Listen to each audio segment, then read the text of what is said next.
Hey, What's we're up? back on. What's up? Another weekend, another ridiculously crazy weekend of sports. So much going on. Obviously, I think at least Sure. from what I've seen, we have our other sports. We talk about football, both college and pro. Basketball is back. Everything. College will be here soon. Baseball, the World Series is here. We've been talking about that. We haven't talked as much boxing lately because there hasn't been anything to talk about. Even the so-called fight that came on Saturday, we didn't give it any play because it didn't deserve any play. But now that it has played out, it deserves a little bit of play, even though it shouldn't get any play. It's a clown show, blah, blah, blah. But just because of what had happened is the reason why we would even broach the topic. I think in Dagu, Nagano, Nagano. yeah, Nagano Nagano. upset. Yeah, right. He upsets Fury, and not upset because he won the fight, but upset that he didn't win. I mean, Fury's upset he didn't win the way he thought he should win. The way I think boxing fans and anybody else who thought it was a farce to begin with thought it should be over by probably 6, 7 rounds because he carried him that long. A little bit like Mayweather when he took on Conor McGregor. He didn't fight him the way he fought anybody he's ever fought. He walked him down, let him wear himself out, and got rid of him when he got rid of him. It didn't make a difference. I knew it ended like that eventually from a guy who gave him a punch because there's levels to this. Well, now, and Ngannou makes it seem like there isn't any levels. There aren't any levels to boxing anymore. He comes in, no amateur background, just a fighting background, no pro fights. His debut, not only does he come in and disrupts the heavyweight division, he knocks down the lineal champ in the process, embarrassing boxing. Yes, it was very embarrassing. Tyson Fury should be ashamed of himself. He should be embarrassed for himself. Um, he refers to himself as the Gypsy King, comes from a lineage of fighters, and that may be the case, but Saturday night he was a joke. He obviously did not train. I heard Tim Bradley saying before the fight it was a 14-week camp. He took it seriously. He was then why did he look like that? He was grossly out of shape. Andy Ruiz was like, "Whoa," you know what I'm saying? Andy Um, Ruiz.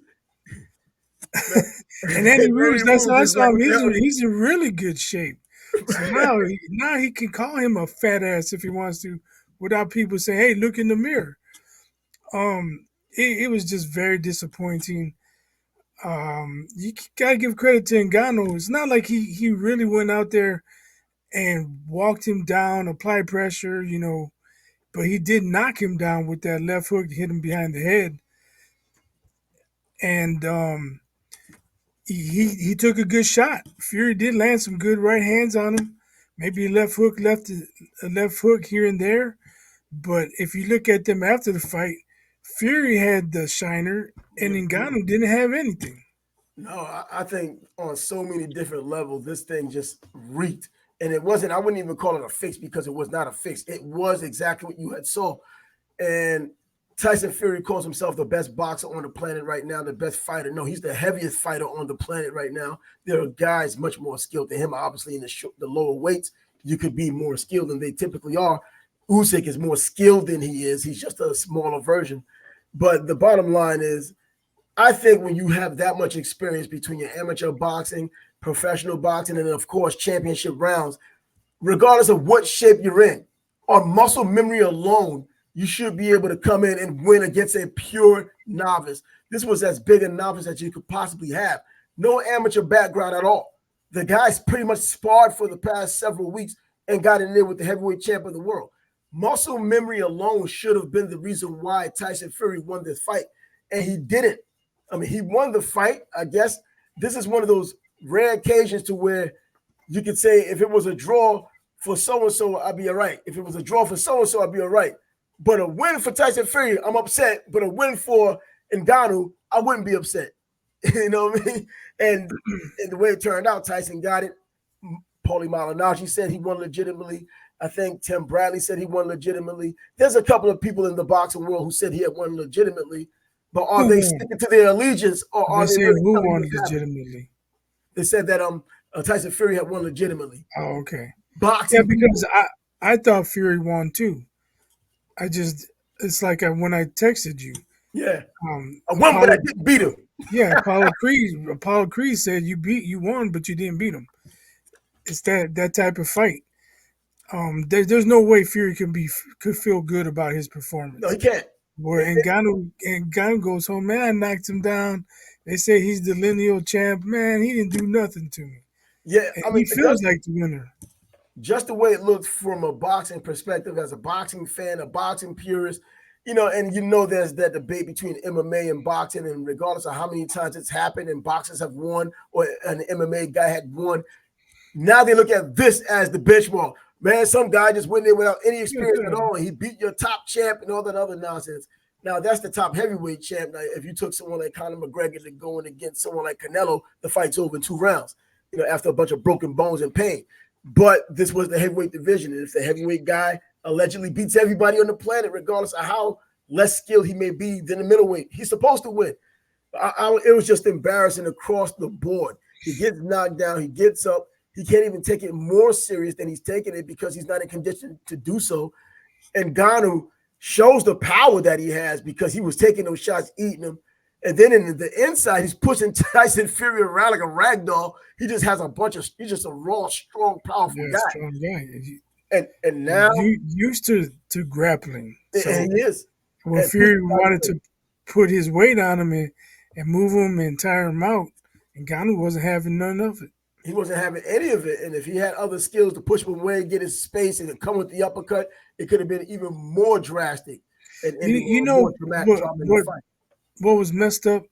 Fury threw an elbow. Mm-hmm. But if he throws that right hand that he intentionally missed to throw the elbow that didn't land clean, that could have been a devastating right hand.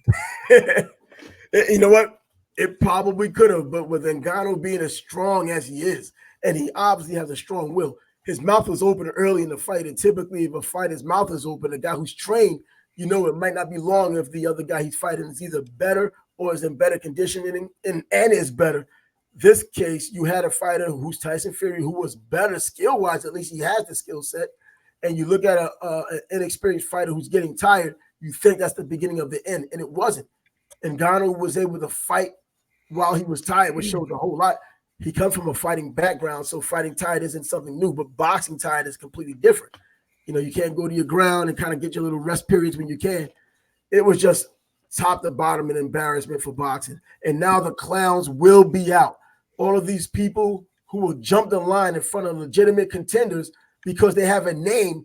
And this is one reason why this happened. There was a name out there, an MMA guy who chirped loud enough to make this happen. You're going to have these Jake Paul types now. Yeah, but it happened more so because Fury's been dicking around, not fighting. It's been, over a year since he had an actual fight? And he's talking ring rust, all this stuff. He was coming up with all these excuses.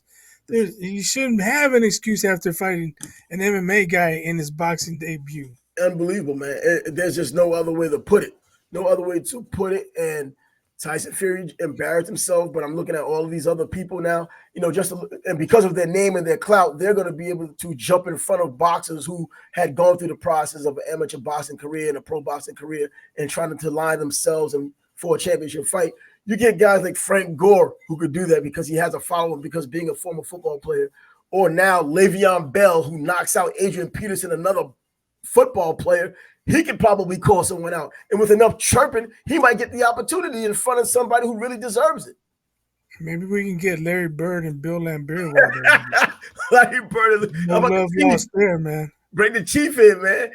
Bring the chief in. Oh, Lambert don't want none of the chief. hey, Lambert mixed it up with Barkley and other guys. He was ready to go. But when Chief dropped those 3 hammers on him, right, he didn't get up looking to fight. He was like, I think I just got my ass handed to me. Yeah, and that should just end it right now with this boxing talk. I just had to address what happened on Saturday only because, it would have been the biggest upset. I actually was hoping you didn't bring it up, but since you did, let's keep it under 10 minutes. It was news, and it was the biggest news. Moving on. A lot of the things that are going on right now, it's even bigger news than that, according to the statistics of everybody still looking at the name. the clickbait on it. But anyway, let's get on to some football. God, the football did happen this past weekend, college and pro. We'll start with the pro football for a change. This time, going into the season, the 49ers was a team we looked at and thought that would be the team in the NFC that would dominate. You looked at the defensive line in particular. Nick Bosa leading the charge. Brock Purdy, looking good last season, looking solid this season, having his bad game, coming back a little bit, but now they're losing. Now we don't have a definitive team because there are other teams that were looked at as top teams that are losing as well. So the 49ers not looking good at home of all places, but look who they went up against. Joe, you called it earlier this season. Joe Cool, you called it earlier this season, man. If Joe get it back together, we're going to find out. He was injured, obviously. He had the bye week, had a chance to get healed up, and the dude came out smoking.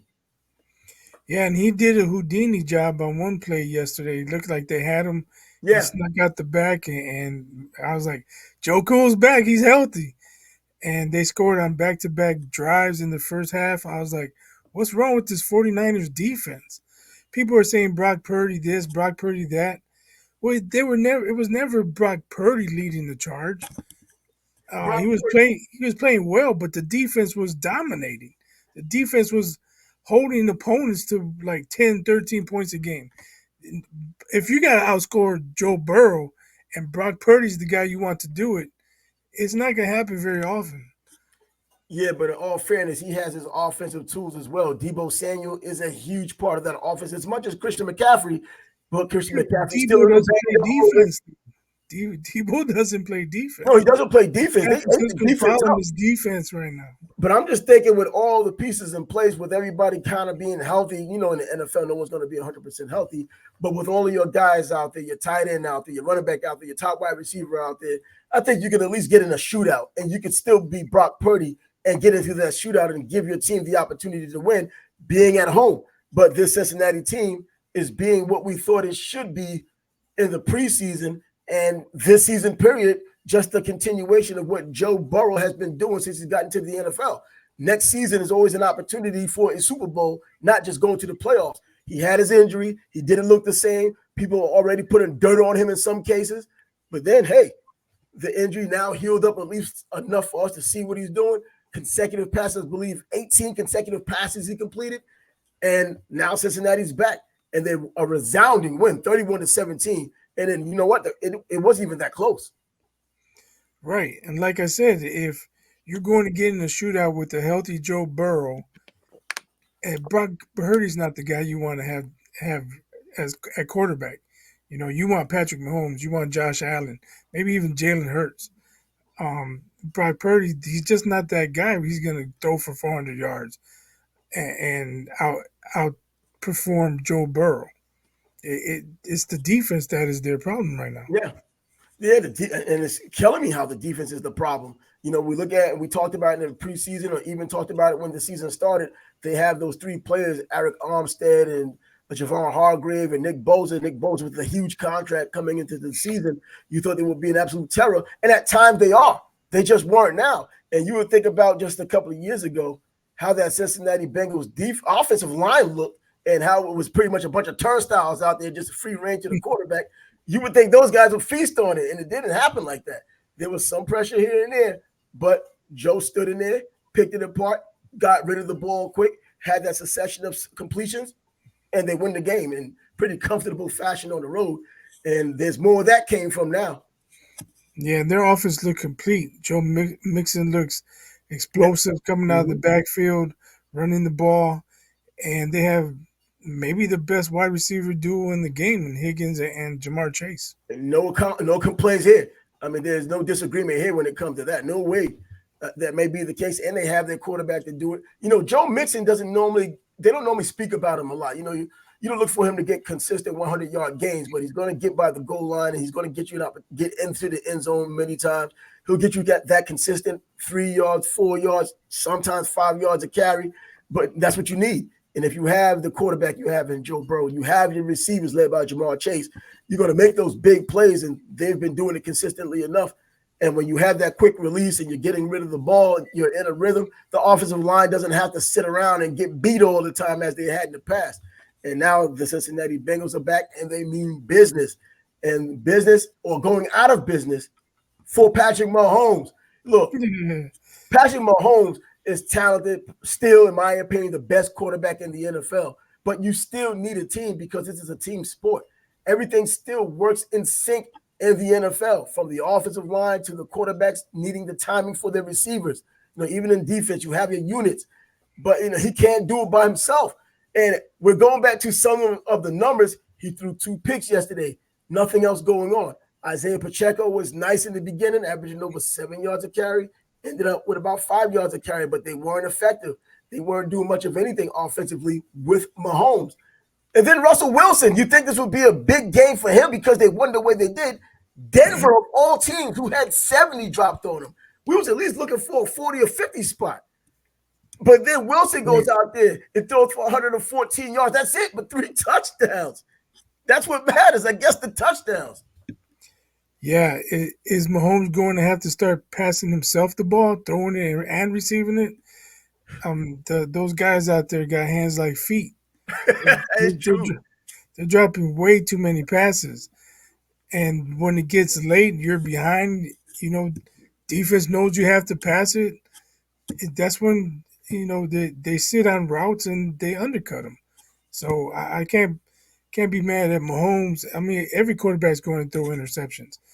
But when he's throwing passes right there and hitting guys in the chest and they drop it, hitting them in the hands and they drop it, what else can he do?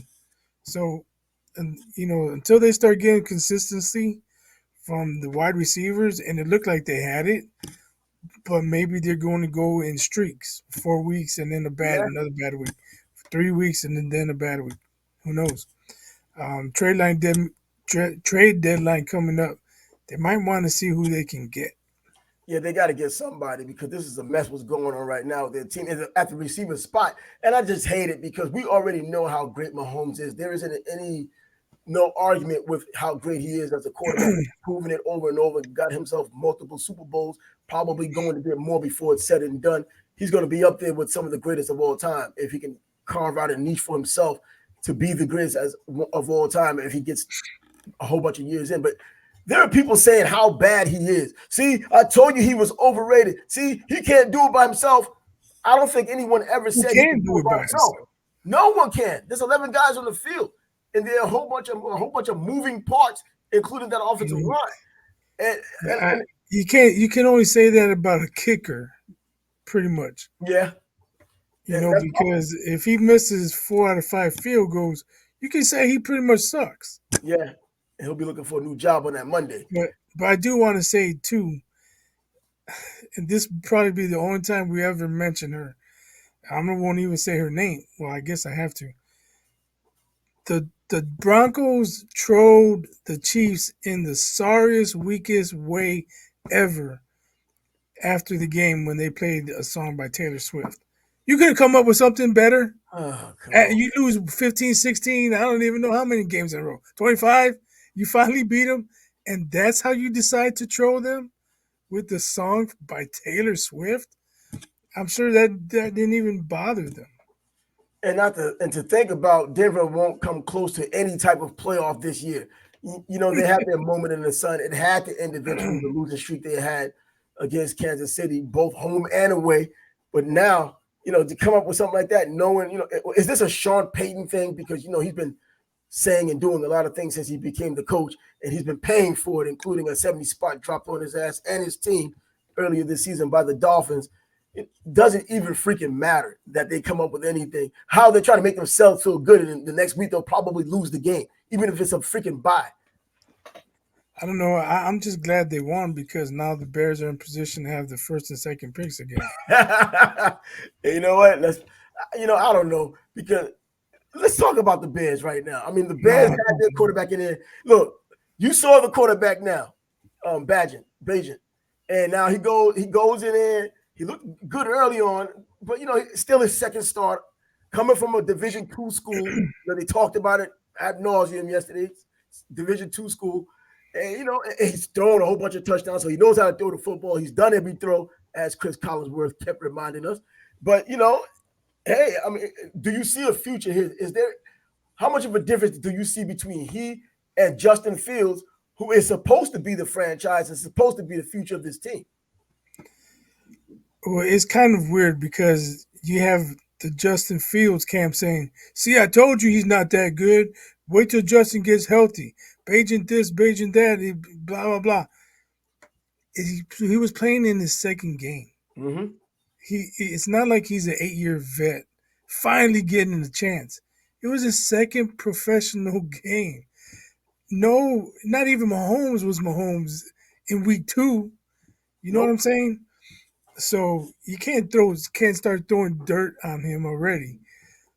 But I'm also not going to uh, anoint him QB1 neither.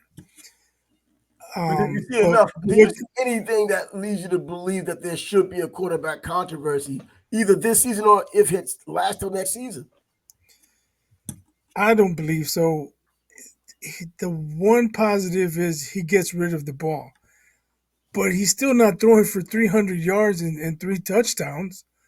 Does he have So the weapons to do it? what is getting the ball out early doing for him?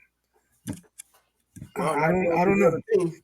But here in Chicago, people on the radio are upset, very upset. They think Chris Collins had an agenda, and they're even saying that that agenda was given to him by the Bears.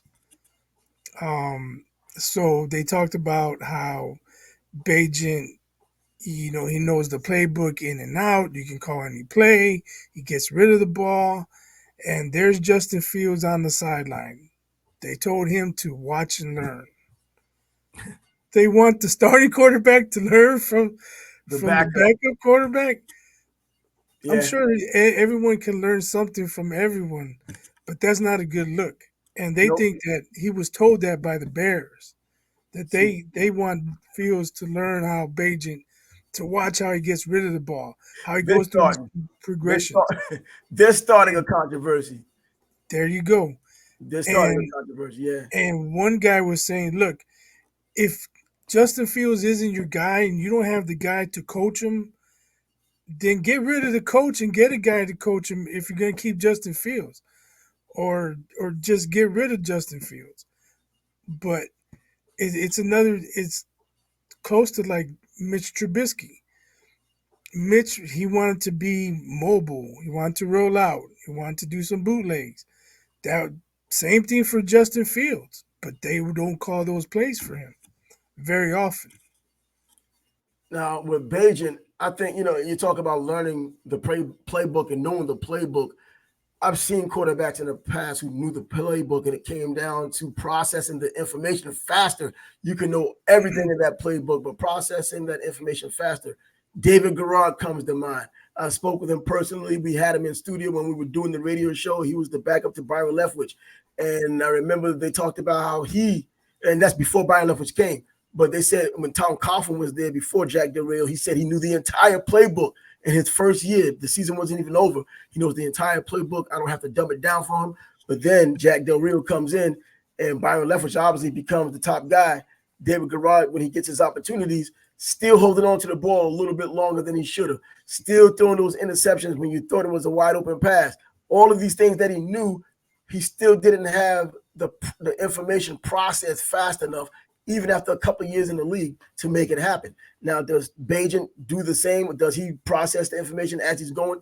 He's just in his second game, so you're still learning. If he's just going to end up processing as fast as he can, as many games as he can continue to play.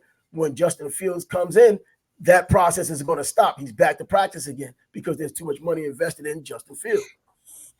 It looks that way, but are they going to coach up Justin Fields, or are they just going to let him play out the season and pick a quarterback in the draft? That remains to be seen.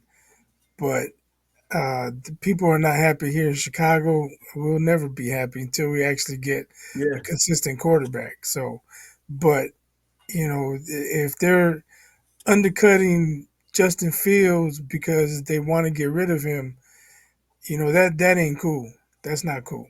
Yeah. You got he's on your team. You gotta treat him best you can, coach him up best you can, and then if he fails, he fails. But to like cut undercut him like they're It sounds supposedly like doing that's what they're doing. on national TV, that ain't cool. But what do you expect from the Bears? They But they've been you know they've what? been a joke for a long time. If they've seen something in Beijing, if they're watching practice and watching the film and going over the film from practice and even games, and they see that he's starting to get it a lot faster at this point right now than even Justin Fields is getting in his third season, maybe it's time for them to think otherwise, and they probably would throw that in the throw something out there like that and disrupt the team. It'll hurt the team because they feel like they're not going to win this year anyway, but they believe maybe next year they can win with Beijing if it ends up going in that direction. Maybe you can get something for Justin Fields if you let him go, the same way the Dallas Cowboys got, well, the San Francisco 49ers got something for Trey Lance, sending him to Dallas. Well, we'll get a chance to see how this plays out. I mean, yeah, there are in Chicago, especially a bunch of Bears fans. I don't know how many people outside of Chicago are going to be looking at this. Probably because Justin Fields is a big name. Before he came to Chicago, he was a big name quarterback. People like to see that talent, so he'll be on the front cover because they still want to see how he's going to work out if Beijing continues to play and process the information because he's moving forward and getting games and the experience. Is going to make it a lot more interesting. And Yeah, in terms of Beijing last night had 2 picks and 3 dropped. He yeah, potentially could have had 5 picks last night. whew, So, like I said, he knows the playbook. He's getting rid of the ball, but what good is it doing him? throwing it to the wrong people. And there's a quarterback out there who's not throwing it to the wrong people right now, at least. And it's probably the hottest team in the NFL. The Jacksonville Jaguars, Trevor Lawrence, still hasn't had the huge game yet with the 3 and 4 touchdowns, but they're just still winning, chugging along, going up to Pittsburgh, which is always a hard place to play, especially for the Jaguars, even though the Jaguars, when they were in the AFC Central, they led the Pittsburgh Steelers in the series when they played back then before they made the changes in the early 2000s. But nevertheless, Trevor Lawrence goes in there. He didn't have the huge game. They didn't need it. 20-10 because Trevor Etienne, the unsung hero in the NFL, the Jags know about him. I think the AFC South knows all about him. I don't think the rest of the country outside of fantasy football people know how effective and how good this guy really is. Yeah, we've talked about him before. We expected that offense to score a lot of points. I don't know how they're doing it with Smoke and Trevor mirrors. Lawrence. Yeah, not really putting up numbers. Yeah, he's not. He's not putting up numbers. And by the way, Calvin Ridley came in like a bat out of hell. He's been pretty dormant of late. And Christian Kirk is making some plays out there. It's Travis Etienne in the backfield. Travis Etienne coming out of the backfield. So you got your H right there. He's the poor man's Christian McCaffrey. And I'm almost afraid to say poor man's. He's just as effective and getting just as he's up there in the yardage, yards per carry, yards per reception. He's not fumbling like he did last year. He's gotten his game under control, and the Jaguars certainly benefiting from it. A 6-10-2 team with a 5-game winning streak in the NFL right now. Damn sure one of the top teams in the league from top to bottom. The defense is doing just as well with Josh Allen having a career year right now. Yeah, I'm glad you mentioned Christian McCaffrey because we got to give him a shout out.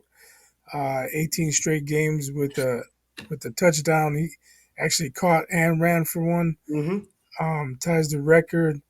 That's incredible, man. Regular season games. Just respect to that guy. He's a badass. Yeah, I don't know how people even talk about but there isn't any but when it comes to this guy. He used to be injured a lot out in Carolina, and he was making plays before he was injured. It was a lot like Luke Kuechly as a linebacker. They were trying to downplay his play, and there was just no way you can do it. The guy was the best player in the field almost every Sunday. But with Christian McCaffrey, same deal. Catching out of the backfield, and he's blazing fast. Running out of the backfield, still blazing fast. He can run between the tackles. He's tough as hell. He's everything you want in a running back. And then you look at what he's doing, and all you need to do if you want to disappoint yourself is go to any type of social media outlet, and they'll tell you how he's padding his stats. Who the hell's padding his stats? He's doing this to help his team. The team lost yesterday. They needed those damn points. It's not like he gets 25 carries a game. They usually limit him to 12 to 15 or so. Yeah, And then, boys, he gets 5 or 6 catches a game.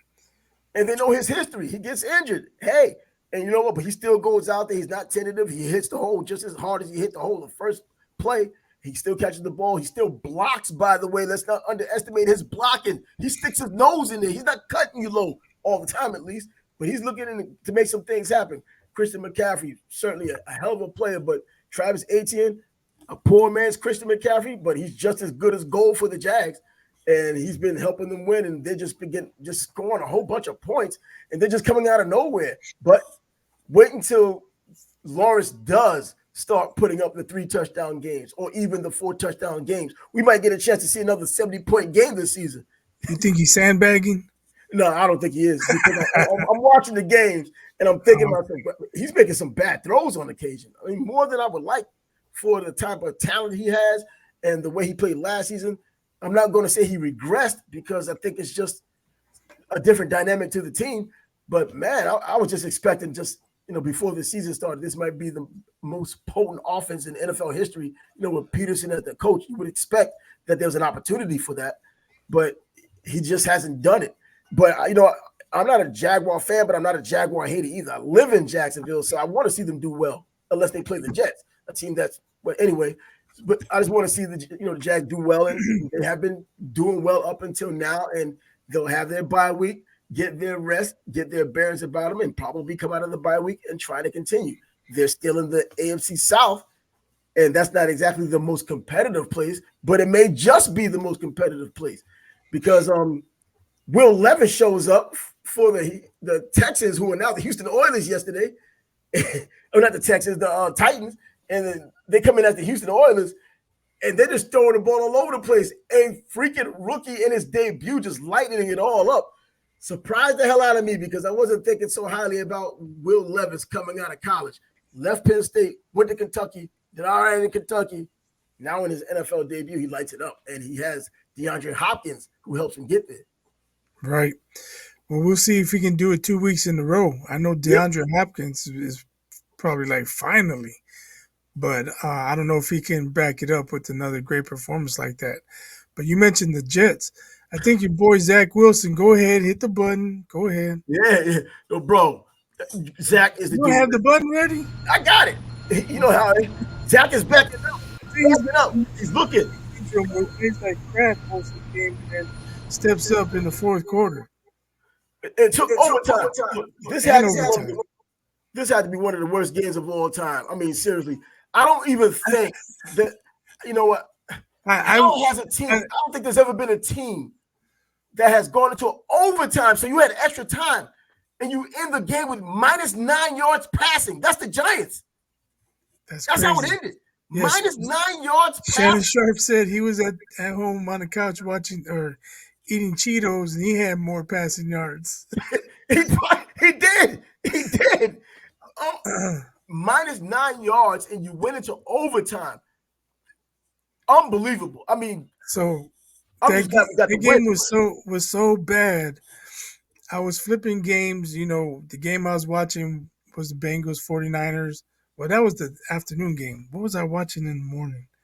I can't. After early games. Anyway, I changed the channel, and then I went to the washroom. The only game that was on that wasn't on commercial was the Jets and Giants. But I had to use the washroom. So then I go to the washroom, I come in, and my son's in the living room with a puzzled look on his face. When I come in there, he's like, "You're watching the Jets and Giants?" I was like, "No, man, every other game was on commercial. Give me the remote, man." I said, I saw the score. It was the only one that wasn't on commercial. He was about to clown me. Man, the teams combined went 4 for 34 on third down. This unbelievable. 4 for 34. Nobody wanted to win the game. If it would have been a tie, it would have been a travesty. I mean, unbelievable that the Jets were able to even come from behind.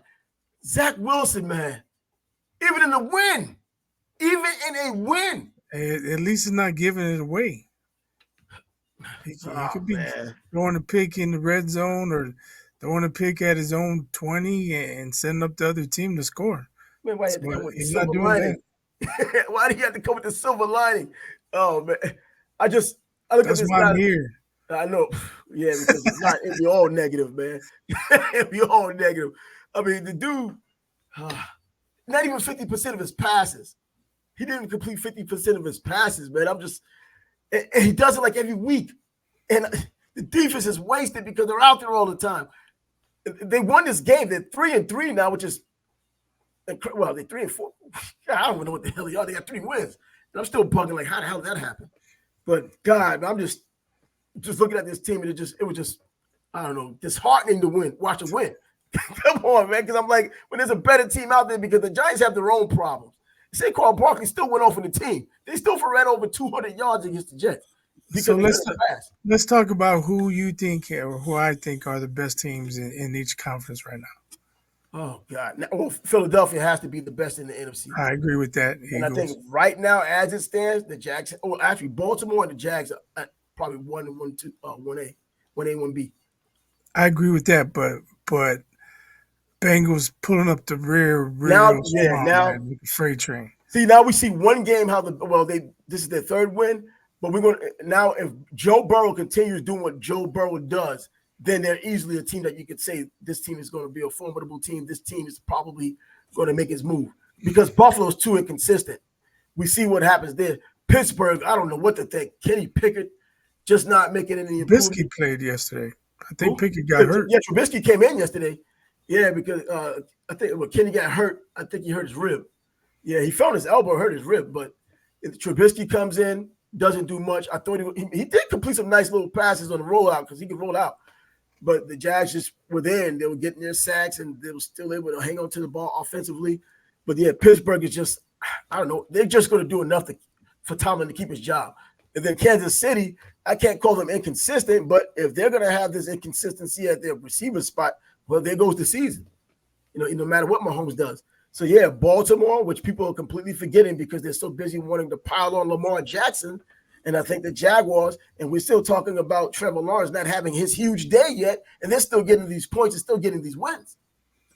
Yeah, I think we're in agreement. I'm with Philly. You can't trust Dallas. They look good one week. They look terrible against a good team.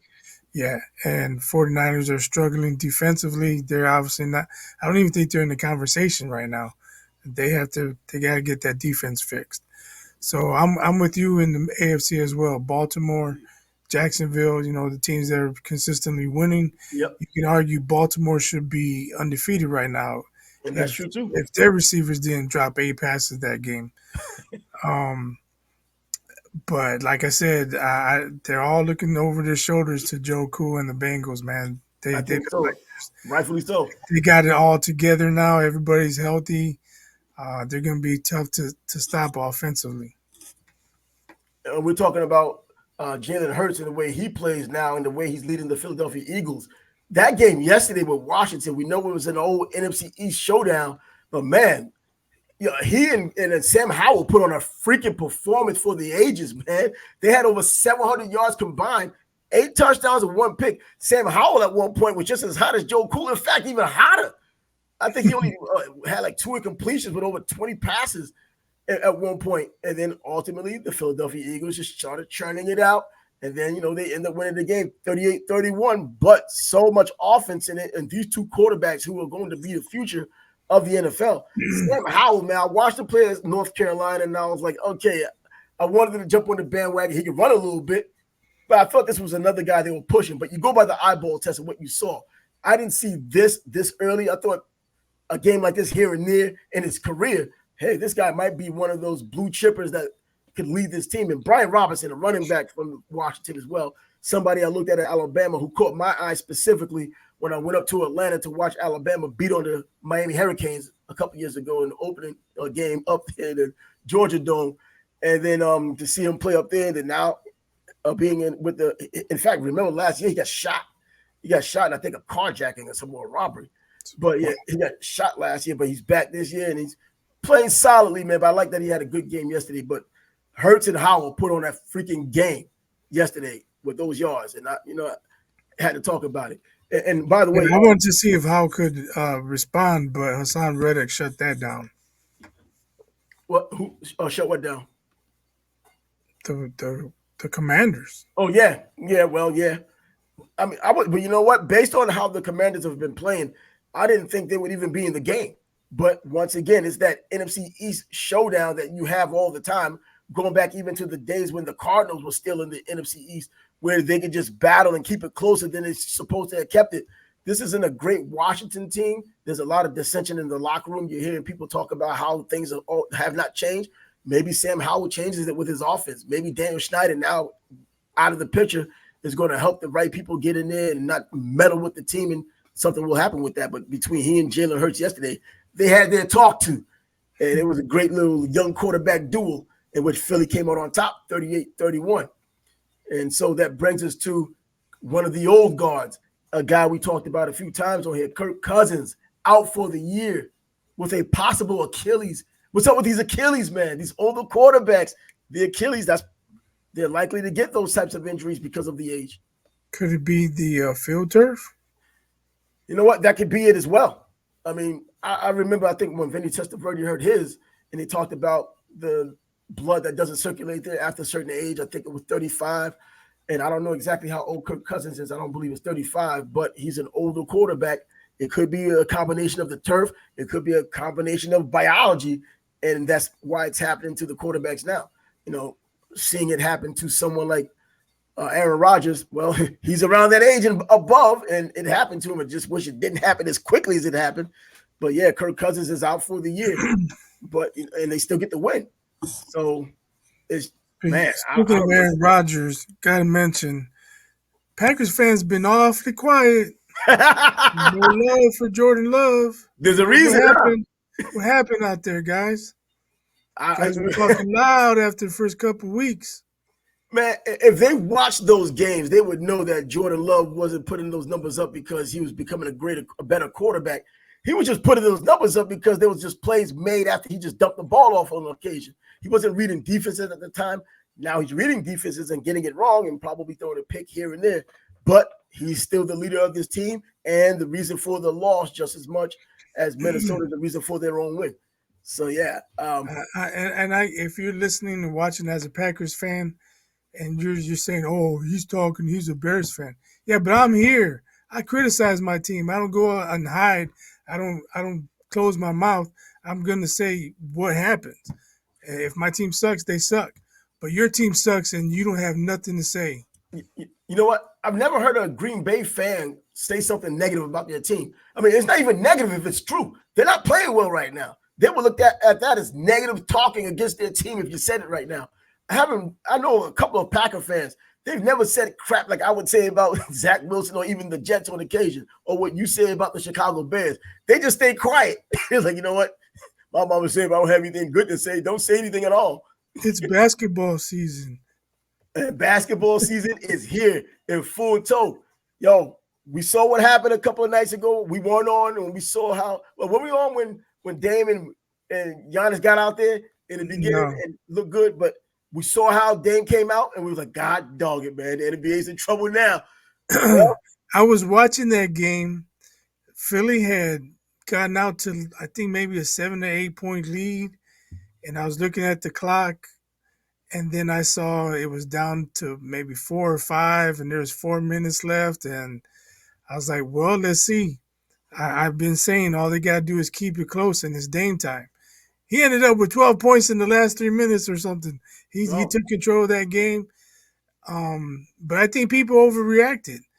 They won. I'm gonna say they won by 4. They got a lucky shot at the buzzer off the glass to cut it to 1. But whatever. It was a 2-possession game, whatever you want to call it. But some people were saying, "See, I told you they're not going to be challenged by the Celtics." How can you say that after one game? Came down to 2 possessions. And then to follow it up with 0 points in the first half and 6 points total. Yeah. I don't know what happened to Dame. Have you ever done that in the league? I don't. Like I said, I don't know. I don't know what happened. He's always been a dog from when I've seen him, man. And I double digit. I don't know. Was his dog sick or what? Something had to be going on. Man, and Atlanta, the Hawks, Atlanta has their own problems. I mean, Trae Young is Yeah. there and he's leading the And team. Trey was shooting from the logo too, though. But man, but they did it in Milwaukee though. Milwaukee's supposed to have a lock on this up there in the home court advantage, and it just didn't go their way this time. And there's a long season now, 80 games left. There's a whole lot of games left. But then wasn't it Giannis saying that he and Dame have to work their things out? I mean, no one was saying anything after that big win. Now after this loss, we got things to work out. We knew you had things to work out anyway, and we just want to see the process of working them out. Yeah, I just there's no explanation for Dame Dollar having 6 points. I'm speechless. That's obviously, or I mean, hopefully an anomaly. Yeah, I don't think that'll happen again. Oh, that's not gonna happen. No, well, I'm just saying, you never know. You didn't expect it would happen one time. Bet Milwaukee in the next game, and if you have a prop bet, take Dame or whatever the prop might be, because he's gonna come out there and try to act, trying to show, yo, man, that wasn't me out there. Let me put out another 40 spot or 50 spot up there to let them know that I'm still here. And Giannis does what Giannis does. We already know how that goes. And then, of course, we have the Lakers. What happened to these Lakers? I hear the frying pan. I see the kitchen. I smell the cooking. What's going on? Did you watch any of the game or see I didn't watch any of the game. So I started watching fourth quarter. I was looking for a movie. It's Halloween coming up, and I was looking for a horror movie. And then I got a notification from Thank You Bleacher Report. I was like, oh, the Lakers and Kings are playing? I had forgotten about it because I checked the NBA schedule earlier in the day. So I go, and Kings are up maybe 5, but the Lakers are coming back.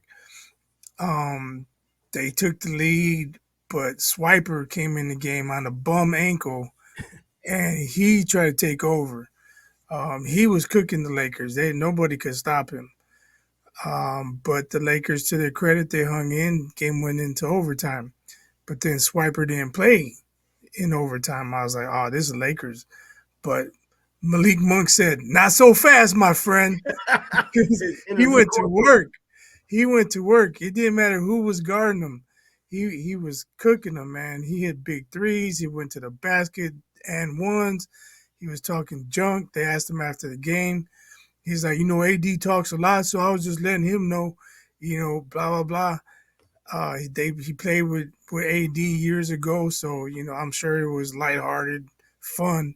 Nothing personal, but yeah. Malik Monk stepped up. That was a big game. I mean, as big as it could be early in the season. But I think that sends a message, and it's going to bode well for the Kings. We talked about them stepping up, taking another step up this year. And if they want to do that, they have to beat the Lakers. They got to beat the Warriors. They got to beat possibly the Clippers and Jazz and play the Nuggets tough. So we'll see. But it looks like Fox is going to miss some time because of that ankle, though. Now, you said at one point when you mentioned it, when you sent me a message and said LeBron isn't a leader. Is this a game he had to be a leader in? Well, it's just overall, it's just another instance of where he showed poor leadership, in my opinion. They had the lead up to, he throws a length of the court pass that's intercepted. They come down. I think Keegan Murray hits a 3, and now they're down 1. But he doesn't tell his team, my bad. It was a bad pass. When D'Angelo Russell makes a mistake, he's over here, bad body language. That's poor leadership. How come it's okay for you to fuck up time after time, threw the ball away when you at the end of the game, when you had a chance, you were trying to come down and score, threw the ball away out of bounds. It's okay for you to fuck up, but not your teammates. That's poor leadership. Well, and he's showing it very early. He spends but he's always done that. Body. He's always done that. The body language thing. You think about JR running out the clock in that game 1 that went into overtime. Yeah. He's over. And they made a meme out of it. And they said, pouting. You're a grown man. Why are you pouting on the bench in the NBA Finals? Come on, man. People want to say he's a great leader. Fuck out of here with that bullshit. Well, 20 years in the NBA, it was ruined for him. They celebrated 20 years for the day he got into the NBA. Hey, he's been in the NBA more than half of his life now. So hey, that's all he knows. I want to say in overtime and the last 5 minutes, he had at least 4 turnovers.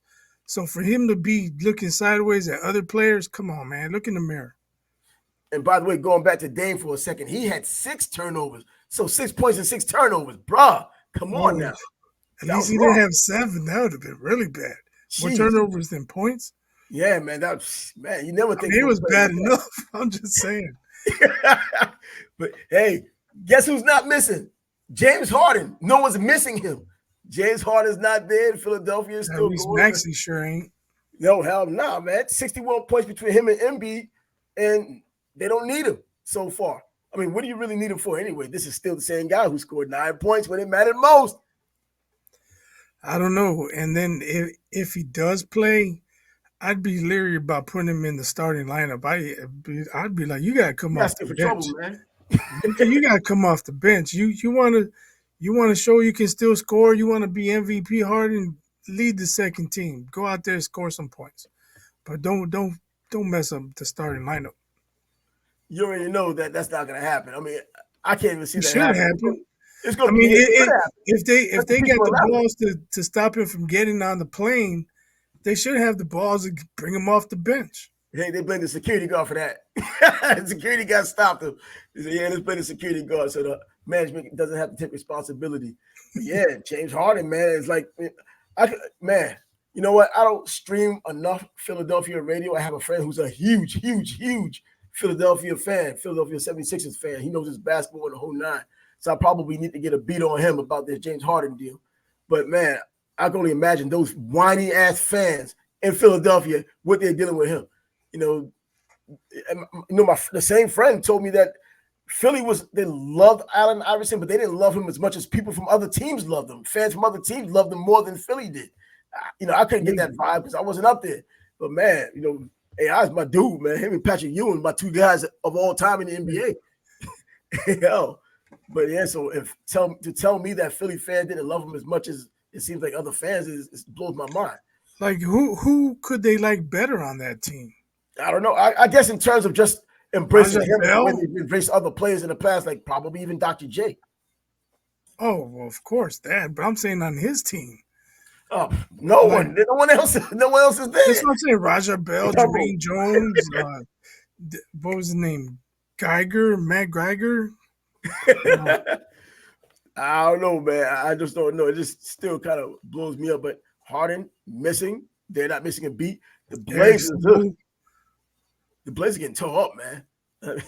Didn't Scooter have I don't know. He didn't have a good game himself. He had a terrible game.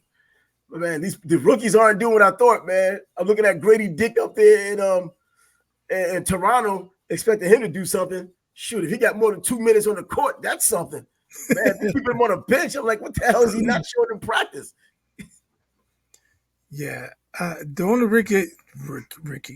rookie I really paid attention to so far is Wemby, and he's doing okay. Yeah, he's doing okay. Exactly. They're overblowing the things that he does. He does look good doing it. He had an ordinary game, even for a rookie the other day, and they're acting I think it was yesterday, and they're acting like it was a crime. Man, this guy's learning it still. First of all, learning the NBA and learning how to play basketball outside of Europe, and that takes a little bit of time, even though they've caught up to the U.S. when it comes to basketball. But, man, well, there's a whole lot more we could talk about. We could throw it out there tomorrow if we want. But just in case, I was here for the game this past Saturday between Georgia and Florida. I was expecting Florida to do some upsetting, and I wasn't upset that they lost because I don't like the Gators. But, man, finally, Georgia showed something. I told you about those 14 points. Wasn't enough. Oh, man, yeah. You know what? I said take the 14. Nah, and the game was even as close as it turned out to be at the end. Carson Beck came back to Jacksonville. He played at Mandarin High School, which is here in Jacksonville, won a state championship, came home, showed out. But Ladd McConkey was a big reason, even without Brock Bowers. People talk about Brock Bowers is out, I understand. And he and Ladd McConkey work good in unison, in tandem. But Lad McConkey was able to take it himself this time around and get 135 yards with his touchdown and averaging over 20 yards of reception. The guy can play some damn football. You saw a lot of him and Stetson Bennett throwing into him last year. This guy just has a new quarterback doing a lot of the same things. Hopefully that back injury that kept him out of the first 3 or 4 games doesn't become an issue as the season goes on. They have a tough assignment, albeit at home, against Missouri this Saturday. So that's going to be a tough assignment. People sleeping on Missouri. Don't sleep on them. They're going to cause some problems. They caused problems for them last year in Missouri. I think Georgia has enough to beat them, but I'm not going to talk a damn thing until we get to our last day. But for real. And Michigan, what's going on with Michigan? Still, in my opinion, the best team in the country, but their coach has bigger things to think about. Jim Harbaugh, the Michigan Wolverines rescinded his new contract because of what's going on with the sign stealing so-called scandal. What's up with the Big Ten altogether with Northwestern and now here? I mean, I don't know. Supposedly Fitzgerald's going to have a lawsuit against the school. I don't know the grounds, what he's going to base it on. They were saying on the radio, former players have been coming in saying Fitzgerald never came into the locker room. His belief is that's the players' area. If they want something, they come see me in my office, but I don't go in the locker room. So him not knowing, it's possible, but when shit like that goes down, you should know. You should know. That's your program. You should know what's going on in the locker room. Just because you don't go in there, that doesn't absolve you what goes on in there. So exactly. And I think that's a cop-out anyway. I think that's a cop-out. You don't want to know what's going on inside there because you know it can get out of hand. And the better the players are, typically the more problems you have. More players, more problems. That's what it comes down to. And as far as Michigan, it just leads me to believe that there's something there. There's talk that Jim Harbaugh reaching out, hey Bears, you need a coach, I might be available. And now they're rescinding the extension they offered him. Mm-hmm. Why do that if you don't think he's going to be there? Yeah. Why do that if you think he's going to be there? If that's your coach, he's number 2 in the country, more than likely going to the playoff. You want to keep him, right? Yeah. Get that lock in. But it leads me to believe there's something there. They know something. The whole state of Michigan going up in smoke. You had Mel Tucker. Now you have Jim Harbaugh, and then you go to Northwestern and Illinois, and now you have that. There's a lot of issues. And Harbaugh's denying it, or he's already denying it. So he already got punished once for lying. Well, lying, man. And just from clips I've seen of him, he's a little bit of that erratic-minded kind of guy, man, that if he did lie, you wouldn't be surprised. You'd be more impressed than surprised that he lied. He's so creative with it. Hey, how about your boys, man? Nebraska, they're creeping up, man. 5-3. Yeah. Bro, tied for first place in the West Division. Come on now. Yeah, man, if they just didn't blow that game to Minnesota, they would be in first place. Yeah. The only thing is, I mean, they're beating Purdue. They're beating Illinois. You know, what happens when they play Wisconsin, when they play Iowa? They have those games coming up. I believe they have Maryland. You know, if they can win 2 out of 3 of those games, okay, now they've taken a step up. But right now they're beating other average teams. Yeah, they're beating other average teams, whereas before they were losing to even the average teams or the teams they were expected to beat. Now at least they're doing a little bit of something. I think Matt Rule kind of got a ground. I think, getting rid of the quarterback from the beginning of the season was the biggest issue, I think. Man, he came in the game and fumbled again. Bro, that's his thing. They just wanted to remind the fans what they've been missing. That's it. If they weren't up 24-zip, it would have been real interesting. Yeah, but just looking at Nebraska against Purdue, and I was like, you know what? Because I look at Purdue still from a few years back when I had Ohio State beating them on my 14-team parlay, and that was the game I thought I got guaranteed to win, and they freaking lost in Purdue. Purdue had a good team that year. I think this was 2019. Either way, man, Nebraska, man, it just surprised you. Look at the record, like, wait a minute, they still winning, man. 5-3. We haven't heard anything about it. I thought, hey, it's worth talking about. And credit to Matt Rule too. Matt Rule, that's what I was about to say next. He replaced Jeff Sims with Harburg. Yeah. And he's not trying to make Harburg throw the ball. He's like, well, we're gonna run the ball. Let's bring a fullback out. They started running some options, and they're running option fake passes off the option look, right out of Dr. Tom Osborne's playbook, and they're getting big plays off of it. So it almost looks like '90s Nebraska, man, without the explosive Tommy Frazier and Scott Frost And or they'll bring those players Morris in. Phillips and Amon Green. Yeah, so hopefully they start getting some 4 stars, maybe a 5-star here and there, because most of their committed recruits in this class are 3 stars. They got a couple of 4s, And the but transfer portal changes things overnight as well. yeah, And Matt Rule, I heard, has a good little recruiting going on, the way he goes about his recruiting. So he can bring some of those players in. He don't need all of them. Just put those players with those 3-star players that you can coach up, because the star system has some validation, but I've seen too many 5-stars flop. I've seen other 3-star players like Kevin Cobb from years ago go to the NFL when the 5-star players did it, like Chris Leak, like Kyle Wright, coming from California and North Carolina, respectively. They didn't you do like to anything. throw shade at Chris Leak often, don't you? Bro, you know, look, it's not even a personal thing. I've actually liked him. I have a friend of mine whose sister's married to him, and he used to bug me all the time when he was in college. He's going to the NFL. He's going to the NFL. Bruh, who gets the last laugh? But anyway, I'm not looking at it like that, but that's just a matter of fact as well. You had Kyle Wright and Chris Leak as one A and B, USA Today All-American quarterbacks, and Kevin Cobb just hanging out in Texas. He ends up going to the NFL as a 3-star quarterback, playing for Houston, threw for over 2,000 yards in his freshman year and did well. I think it was 25 touchdowns, 5 picks in his freshman year. And he turned out to be the player that gets to the NFL. Didn't do a whole lot, but he did well. But compared to them, they didn't get there. But anyways, just wanted to put that out there. And Miami taking on Virginia.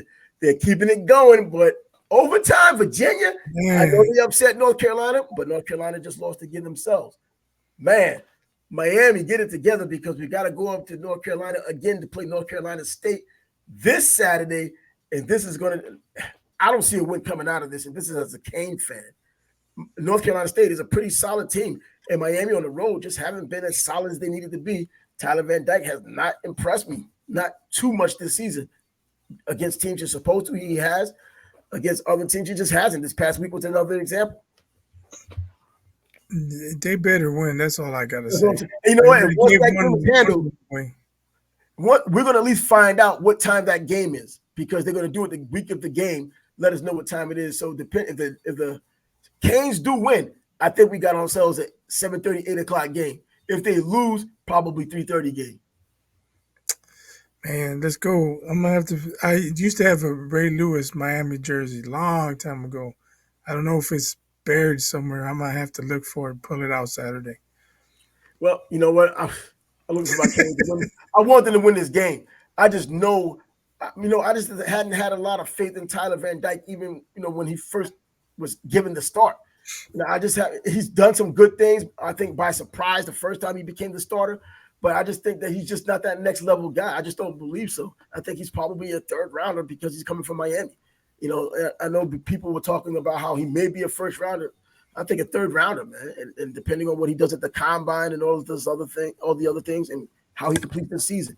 But anyways, that kind of can be it for us today, because baseball. You know what? How the hell could it be that up for today? Game 3 tonight. Game 3 tonight. The Diamondbacks, the team I didn't think would be a better matchup than what the Phillies would have been for the Rangers. I thought we would have a great World Series to watch. They come back and they win 9-1. What the hell? Talk about a response after they lost. It seemed to be a devastating loss. They were up. Well, first of all, they were down early, and the Rangers, they've been hot, but then the Diamondbacks come back, and to give Seager a pitch right down the middle, that was obviously a mistake, but he did not miss it. He got every bit of that pitch. But you got to give the Diamondbacks credit. I tweeted, I said they were down 3-2 going to Philadelphia, and they shut down that high-powered offense, so don't be surprised. So you got to give them credit. They responded big time in game 2. Tonight, the Rangers have Scherzer on the mound. He hasn't had it too. No, he has not. I think Diamondbacks have a real good shot to go up 2-1 tonight. And I look at Scherzer, man, and we already know he's going to be a first ballot Hall of Famer. And they have him out there because of the name. And you're thinking that he's there. They should know so much, especially with their analytics, that they should know he shouldn't be out there. And I'm looking at him as, man, he's just an old guy out there. He looks just as old as he does when he gets out there. He gets 2 in the third innings and he's kind of beaten up, and they just bring the bullpen in, try to save him, and they get the win because they're potent as hell. But this time around, with the Diamondbacks playing the way they are, as scrappy as they are, man, this is a scrappy, fun team to watch because you got a bunch of no names. Unless you're following the Diamondbacks, you're hard pressed to point out people on the team that you like. Paul Goldschmidt, I'm still talking about him. He's not even there. And the D-backs do things that other teams don't. They steal bases. They take an extra base. Old school baseball. They put pressure on the defense. They're fun to watch. If they get on base, they get the wheels moving. So we'll see. Yeah, that's old school National League baseball when you do the suicide squeeze, those kinds of things. Dudes don't even know how to hold a bat. Imagine Aaron Judge bunting. Come on, man. He would just hold the bat by his face or something. Like, what I'm supposed to do with it? If this hit him in the chest. It's going to hit him in the foot. He'll be out for another season. Anyway, but yeah, man, that game definitely something to watch tonight, man. Hey, I don't. This is one of those World Series I don't mind who wins. I'll be happy for either team because, hey, the Rangers, I got no beef with them. It's the Astros I have the beef with. But right. Then as far as the Diamondbacks, after what happened with Luis Gonzalez and Mariano Rivera when they last met up, I have nothing but respect for the Diamondbacks. But anyways. I just want to see a good series. That's it, a good series. And it may go 7 games. I didn't think it would. I thought it would go 5, maybe 6 at most. And I definitely if you're the D-backs, you gotta be like, man, we gave away game 1. We could be up 2-0 at home right now. Well, we'll find out how they respond tonight. Being at home themselves. Go Raiders. And the Raiders playing against the Detroit Lions on Monday Night Football. The Detroit Lions are going to try to pick up for where they left off winning-wise before they were stomped out and curb stomped last weekend and called a fraud after being the greatest team in the NFL before Joe Burrow put it into high gear. So anyway, and of course, Jalen Hurts. So that'll be it from us for today, the first day of this week with the show. Obviously, we're going into another month this week, man. Time just flying on by. We're talking the Fall Classic in baseball. We're talking the NBA is now back. College basketball starts next week as well. College basketball. I'm going to a Jacksonville University game next week. Go figure. So we got to go watch some college basketball too. And then we have the college football. Now teams are realizing where they stand and where they can end up, whether it's the playoff or even in your own conference championship game, where you're going from there. And some good games still coming up. This Georgia-Missouri game is serious. And Alabama still has games coming up. And Georgia still has Tennessee to deal with in Knoxville. A lot of things going up. More Jim Harbaugh news. Ohio State. Our boy just puts up numbers, Marvin Harrison Jr., and it's just like, okay, he's averaging over 20 yards reception, gets over 120 yards, and we're like, man, he's supposed to have 300 yards, though. Yeah, I mean, he's playing well. I just don't think he's at a Heisman level. No, he's not at a Heisman level. I think Michael Penix may have the lead right now as a Heisman winner or Heisman candidate. I think number 2, and probably should leap into number 1, should be Bo Nix, who's doing his thing with Oregon with 21 touchdowns and 1 pick for the season. They do have that 1 loss, and it came against Washington. For some reason, I don't think Washington, when the opportunity comes against an elite team, they're going to have enough. I've seen Michael Penix not have any touchdowns and have interceptions during the process. He has those laps, but it hasn't happened yet. 6 interceptions on the season so far, but I think when they play an elite of the elite team, if it comes in the playoffs or otherwise, I don't see them pulling it off, man. I think there's enough tough teams up there, whether it's Ohio State, Michigan, Alabama sneaking their way into it, or even LSU or Georgia. That's where it stands for me.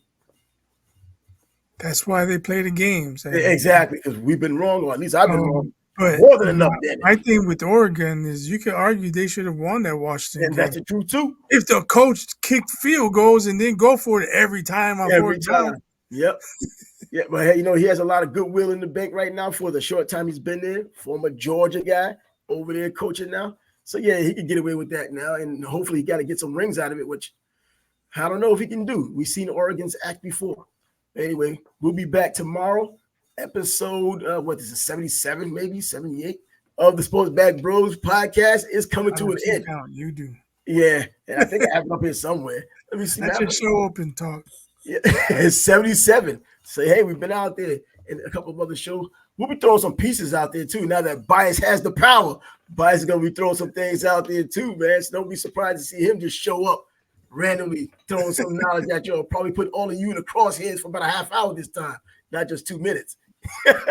So for Bias, he's Bias. I'm Trav. Sports Bag Bros podcast is concluding.